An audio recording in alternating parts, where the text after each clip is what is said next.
આકાશવાણી ભુજ સમાચાર વિભાગ રજૂ કરે છે સાપ્તાહિક કાર્યક્રમ સમાચાર દર્પણ.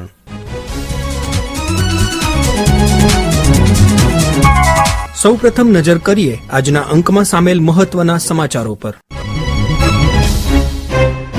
11મા આંતરરાષ્ટ્રીય યોગ દિવસ નિમિત્તે જિલ્લામાં યોજાયા વિવિધ કાર્યક્રમો. જિલ્લા મથક ભુજમાં સ્મૃતિવન ખાતે રાજ્યમંત્રી કુંવરજી બાવળિયાની ઉપસ્થિતિમાં કરાઈ જિલ્લા કક્ષાની ઉજવણી. યોગ દિવસ નિમિત્તે નવચેતન અંધજન મંડળ દ્વારા સુગમ્ય યોગ હેઠળ દિવ્યાંગો માટે યોજાયું યોગ નિદર્શન. રાજ્યભરની સાથે કચ્છમાં પણ ગ્રામ પંચાયતની ચૂંટણી માટે ગઈકાલે શાંતિપૂર્ણ રીતે યોજાયું મતદાન. કચ્છ યુનિવર્સિટીને આખરે નેકની માન્યતા મળતા ઉચ્ચ શિક્ષણના વિકાસના નવા દ્વાર ખુલશે તેવો પ્રબળ બન્યો આશાવાદ. અને જીએમડીસી જીવીટીની અનોખી પહેલ લખપતના નાનીછેરમાં આવેલા એટીપીએસ પ્લાન્ટ ખાતે શરૂ કરાઈ અંગ્રેજી માધ્યમની ડીએવી જીએમડીસી પબ્લિક સ્કૂલ. શનિવારે આંતરરાષ્ટ્રીય યોગ દિવસની ઉજવણી કરવામાં આવી. રાજ્યના જળસંપત્તિ અને પાણી પુરવઠા વિભાગના મંત્રી કુંવરજી બાવળિયાના અધ્યક્ષ સ્થાને ભુજમાં સ્મૃતિવન ખાતે yoga for one earth one health અને સ્વસ્થ ગુજરાત મેદસ્વીતા મુક્ત ગુજરાતની થીમ પર આંતરરાષ્ટ્રીય યોગ દિવસની જિલ્લા કક્ષાની ઉજવણી કરવામાં આવી હતી. વહેલી સવારે મિયાવાકી વનના આહલાદક વાતાવરણમાં યોજાયેલા કાર્યક્રમમાં 2500થી વધુ યોગ પ્રેમીઓ જોડાયા હતા. આ પ્રસંગે શ્રી બાવળિયાએ જણાવ્યું હતું કે યોગ માત્ર શારીરિક વ્યાયામ નહીં પરંતુ જીવન જીવવાની કળા છે. ગુજરાત રાજ્ય યોગ બોર્ડ અને જિલ્લા વહીવટીતંત્રના માધ્યમથી સ્મૃતિવન ભુજ કચ્છ ખાતે 11મા આંતરરાષ્ટ્રીય યોગ દિવસની ઉજવણી કરવામાં આવી. આ ઉજવણી વખતે આ વિસ્તારના સન્માનીય સાંસદ આદરણીય વિનોદભાઈ, આદરણીય ધારાસભ્ય કેશુભાઈ, જિલ્લાના વહીવટીતંત્રના સૌ અધિકારીઓ, પદાધિકારીઓ, વિદ્યાર્થી મિત્રો, યુવા મિત્રો અને ખૂબ વિશાળ સંખ્યામાં નગરજનોની હાજરીમાં ઉપસ્થિતિમાં આ ઇન્ટરનેશનલ યોગ દિવસની ઉજવણી કરવામાં આવી. રાજ્યના માન્ય મુખ્યમંત્રી આદરણીય ભૂપેન્દ્રભાઈ પટેલ સાહેબે વડનગર ખાતેથી રાજ્ય કક્ષાનો આ યોગ દિવસની ઉજવણી કરવામાં આવી. દેશના પ્રધાનમંત્રી આદરણીય નરેન્દ્રભાઈએ જે સારા વિશ્વની અંદર યોગનું મહત્વ સમજાવીને અને યોગ શું છે અને સ્વાસ્થ્ય માટે કેટલો ઉપયોગી છે એ જોડવાનું કામ કઈ રીતે કરે છે અને વિગતે માન્ય પ્રધાનમંત્રી આદરણીય નરેન્દ્રભાઈએ પણ વિગતે આંતરરાષ્ટ્રીય યોગ દિવસની વિગતે વાત કરી.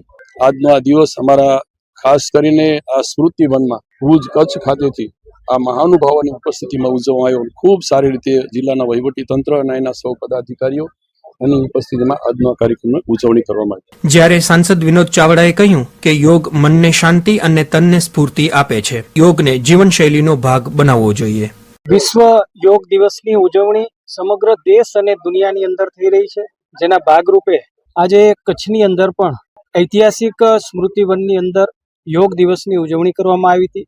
રાજ્ય સરકારના કેબિનેટ મંત્રી શ્રી આદરણીય શ્રી કુંવરજીભાઈ બાવળિયા સાહેબ અને ધારાસભ્ય શ્રી કેશુભાઈ પટેલ સાહેબની ઉપસ્થિતિ હતી.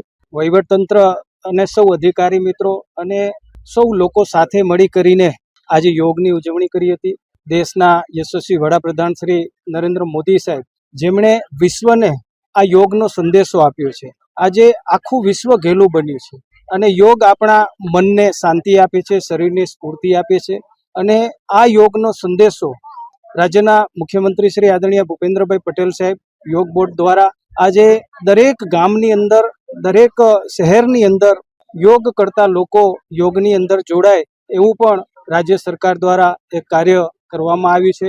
હું ફરી એકવાર આજના આ પવિત્ર દિવસે સૌને મારી યોગ દિવસની ખૂબ ખૂબ શુભકામનાઓ પાઠવું છું. આજે કચ્છ જિલ્લાની અંદર પણ સ્મૃતિ વનની અંદર આજે હજારોની સંખ્યામાં સૌ લોકો જોડાયા. યોગ દિવસ નિમિત્તે એક્સેસેબલ યોગા એટલે કે સુગમ્ય યોગની એક વિશિષ્ટ પહેલ કચ્છ જિલ્લામાં કરવામાં આવી છે. દિવ્યાંગો માટે કાર્યરત સંસ્થા નવચેતન અંધજન મંડળના સચિવ અને સ્પેશિયલ એજ્યુકેટર હિમાંશુ સોમપુરાએ આકાશવાણી સાથે વાતચીત કરતા કહ્યું કે એક્સેસિબલ યોગાનો મુખ્ય ઉદ્દેશ્ય યોગને દરેક વ્યક્તિ માટે તેની ક્ષમતાઓ કે મર્યાદાઓને ધ્યાનમાં લીધા વિના યોગને સુગમ્ય બનાવવાનો છે, જેમાં દિવ્યાંગજનો, વૃદ્ધો, ટૂંકા ગાળાની દિવ્યાંગતા ધરાવતા લોકો અને પરિસ્થિતિગત દિવ્યાંગતા ધરાવતા લોકોનો સમાવેશ થાય છે.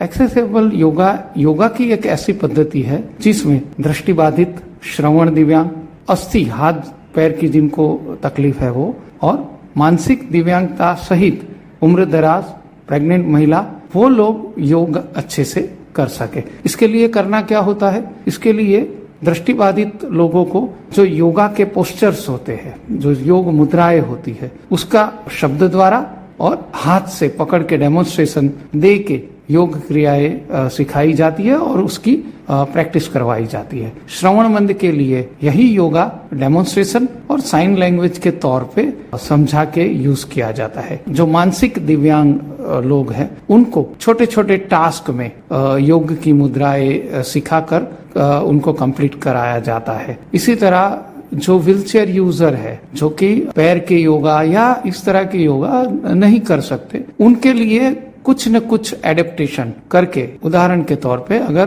पैर पूरा मुड़ नहीं रहा है तो कोई प्रॉम्प्ट के जरिए या बेल्ट बांध के जब तक वो कर सके तब तक उनको कराना है। इस तरह की पद्धति को एक्सेसिबल योगा कहते हैं। एक्सेसिबल योगा से फायदा क्या होगा, 15 से 20% जनसंख्या सामान्य योग क्लास में नहीं जा पाती, ऐसे लोग इसमें इस तरह के आयोजनों में शामिल होते हैं और वे भी योग का लाभ उठा सकते हैं, अपने तन की, मन की और आध्यात्मिक शक्ति प्राप्त कर सकते हैं। और यही उद्देश्य है अंतर्राष्ट्रीय योग दिवस का।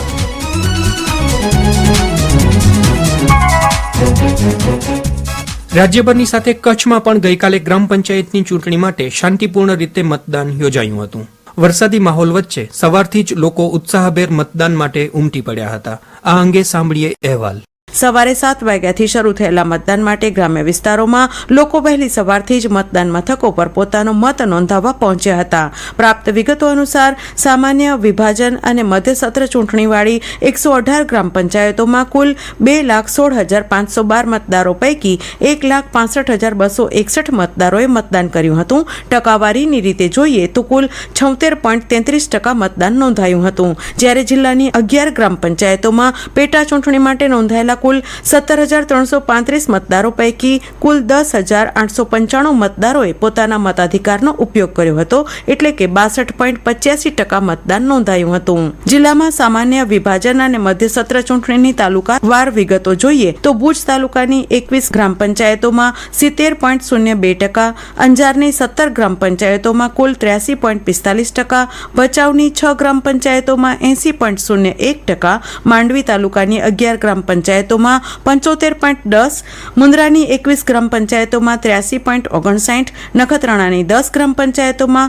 72.97%, લખપતની 5 ગ્રામ પંચાયતોમાં 83.49%, અબડાસાની 3 ગ્રામ પંચાયતોમાં 83.87% અને રાપર તાલુકાની 24 ગ્રામ પંચાયતોમાં 74.75% મતદાન નોંધાયું હતું। ગઈકાલે યોજાયેલ 5 તાલુકાની પેટા ચૂંટણીની વિગતો જોઈએ તો ભુજ તાલુકાની 3 ગ્રામ પંચાયતોની પેટા ચૂંટણીમાં કુલ 59.50%, માંડવી તાલુકાની 1 ગ્રામ પંચાયતની પેટા ચૂંટણીમાં 74.31%, મુન્દ્રા તાલુકાની 2 ગ્રામ પંચાયતોમાં 81.91%, અબડાસા તાલુકાની 2 ગ્રામ પંચાયતોની પેટા ચૂંટણીમાં 67.37% અને રાપર તાલુકાની 3 ગ્રામ પંચાયતોની પેટા ચૂંટણીમાં 61.27% મળીને કુલ 62.85% મતદાન નોંધાયું હતું।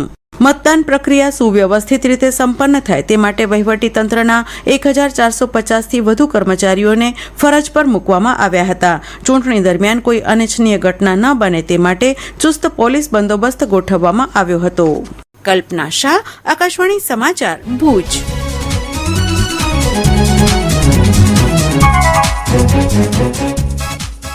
કચ્છ યુનિવર્સિટીને તેની સ્થાપનાના 21 વર્ષ બાદ આખરે નેકની માન્યતા મળતા હવે ઉચ્ચ શિક્ષણના વિકાસના નવા દ્વાર ખુલશે તેવો આશાવાદ વધુ પ્રબળ બન્યો છે।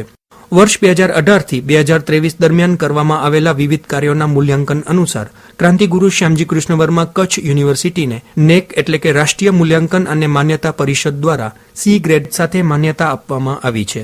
યુનિવર્સિટીના કુલપતિ ડોક્ટર મોહન પટેલે આ અંગે આ મુજબ જણાવ્યું હતું। શ્યામજી કૃષ્ણ વર્મા કચ્છ યુનિવર્સિટીમાં પ્રથમ વખત એટલે કે 2 દાયકા બાદ આપણે નેકનું એક્રેડિશન કરાવેલું છે। નેકનું એક્રેડિશન એ કોઈ પણ પ્રદેશની યુનિવર્સિટી માટે ખૂબ અગત્યનું હોય છે, કારણ કે કેન્દ્ર સરકાર દ્વારા તેમજ રાજ્ય સરકાર દ્વારા કેટલીક મુકાતી ગ્રાન્ટો માટેમાં જ્યારે નેકનું એક્રેડિશન ના હોય ત્યારે કેટલીક વાર આપણને મુશ્કેલીઓ પડતી હોય છે। આ મુશ્કેલીઓને નિવારવા માટે આપણે 2018થી 2023 દરમિયાન થયેલી પ્રવૃત્તિઓનું મૂલ્યાંકન માટેનો અહેવાલ આપણે તૈયાર કર્યો આ અહેવાલના આધારે આપણને નેકના એક્રેડિશન માટે તારીખ 3 થી 5 જૂન દરમિયાન આપણે ત્યાં 2 મેમ્બરો હાજરમાં અને 5 મેમ્બર ઓનલાઈન રહી અને આપણું એક્રેડિશન કર્યું. એ એક્રેડિશનમાં આપણને 4ના સ્કેલમાં 1.91 એટલે કે સી ગ્રેડ આપણે મેળવી શક્યા છીએ. આપણે સૌ જાણીએ છીએ કે કેટલીક યુનિવર્સિટીની અંદર જે એમ કહેવાય કે શૈક્ષણિક જગ્યાઓની અછત, એની સાથે સાથે નવા જે કોર્સ અથવા તો રિસર્ચ માટેના સંસાધનો એ આપણી પાસે એની જે એમ કહી શકાય કે અછતના કારણે આપણે આ વખતે ગ્રેડ જેટલો અપેક્ષિત હતો એટલો મેળવી ન શક્યા. પરંતુ હું એટલું ચોક્કસ કહું છું કે 2023 પછી એટલે કે 2024, 25, 26, 27 અને 28 આ 5 વર્ષ દરમિયાન આપણે એવા કાર્યો કરવા છે કે જેમાં અત્યારે આપણી જે નબળાઈ દેખાય છે એ નબળાઈ દૂર થાય અને આપણે સારામાં સારો ગ્રેડ મેળવી શકીએ એના માટેના પ્રયત્નો ગઈકાલથી જ આપણે શરૂ કરી દીધા છે. દરેક ડિપાર્ટમેન્ટના અધ્યાપકોની મિટિંગ કરી છે અને એમાં એમને નવા વર્ષમાં અને આવનારા 4 વર્ષમાં કેવા પ્રકારની પ્રવૃત્તિઓથી આપણે નેકમાં સારો ગ્રેડ મેળવીએ એના માટેનું સતત ચિંતન કર્યું. અને હવેથી આજથી જ આપણે દરેક વિભાગને કેવા પ્રકારના કાર્યક્રમો વિદ્યાર્થીલક્ષી, સંશોધનલક્ષી કાર્યક્રમો કરવાના છે અને વિગતે આજથી આપણે કામ શરૂ કરી દીધું છે. અને આશા રાખું કે આપણી જે વર્ષોની જે ડિમાન્ડ હતી કે આપણી યુનિવર્સિટી નેક એક્રેડિશન નથી, એના કારણે ઘણી વખત બહારની યુનિવર્સિટીઓમાં વિદ્યાર્થીઓને પ્રવેશ લેવાનો હોય ત્યારે કેટલાક પ્રશ્નો ઊભા થતા હતા. હવે એ પ્રશ્નો ઊભા નહીં થાય. તેમજ આપણા જે એક્સટેન્શન સેન્ટરો છે એની સાથે આપણે એક્સટર્નલ કોર્સ પણ જોડીએ અને કઈ રીતે આપણે આગળ વધુ કચ્છ યુનિવર્સિટીના GERને વધારી શકીએ એટલે કે ગ્રોસ એનરોલમેન્ટ રેશિયોને વધારવાના પ્રયત્નો કરીએ અને આવનારા વર્ષોમાં ખૂબ સારા પરિણામો મેળવી કચ્છ યુનિવર્સિટીને દેશ અને દુનિયામાં નામ રોશન કરાવીએ એવી અપેક્ષા.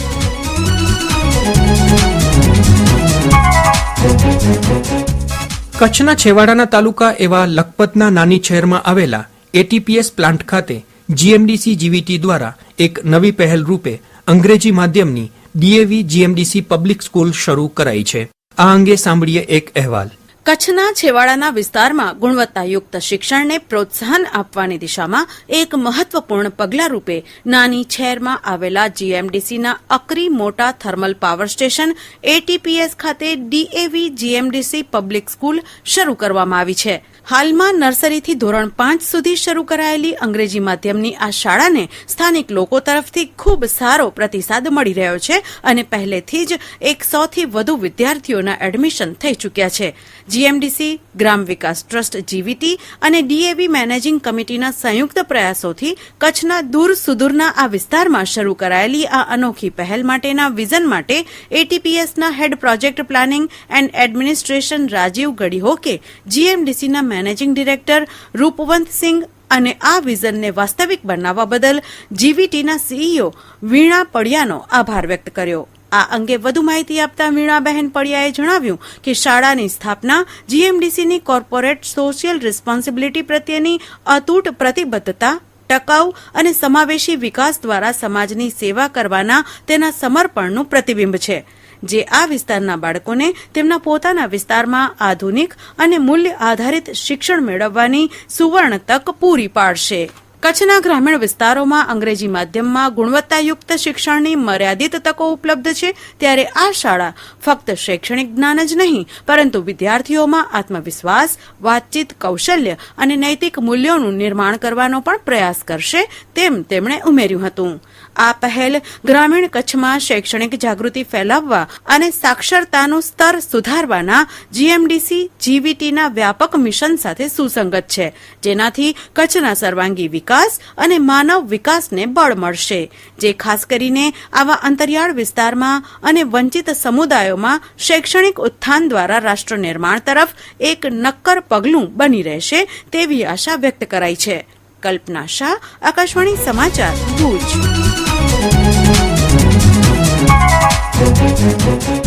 અને આ સાથે સમાચાર દર્પણનો આજનો અંક અહીં પૂરો થયો. ફરી મળીશું આવતા સોમવારે એક નવા અંક સાથે. લેખન, સંપાદન અને રજૂઆત અશરફ નથવાણી. પ્રસારણ આકાશવાણીના ભુજ કેન્દ્ર પરથી કરવામાં આવ્યું. સમાચાર દર્પણ કાર્યક્રમ આકાશવાણી ભુજ સમાચાર વિભાગ દ્વારા દર સોમવારે રાત્રે 9:15 રજૂ કરવામાં આવે છે.